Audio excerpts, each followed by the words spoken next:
Saika efa namarana ny telo volana faharoa avokoa ireo sekoly madinika amin'izao fotoana izao. Telo volana faharoa anatin'ny taom-pianarana 2024, 2024 iray amin'ireo natanteraka hetsika entina nanamariana izany ny sekoly Imbintsoa eny Sabotsina Mihana eny. Arahantsika ny sary. Fety fampiratiana maro samihafa, fiaraha-misakafo izay nokarakarain'ny mpampianatra Frame, ireo no nentin'ny Kolejy Imbintsoa Sabotsina Mihana nanamarika ny famaranana ny telo volana faharoa tamin'ity taom-pianarana izay nandraisan'ireo mpianatra rehetra anjara.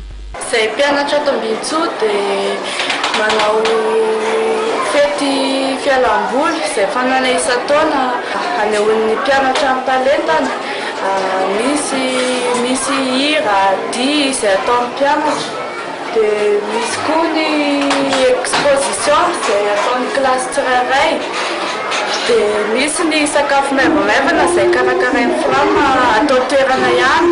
Dia amin'ny farany misy tirage au sort izay atao amin'ny alalan'ny billet izay fandraisana anjara amin'ilay fety. Samy maneho ny talentany ireo ankizy, tao ireo nanao izany tamin'ny alalan'ny tononkalo sy ny kabary.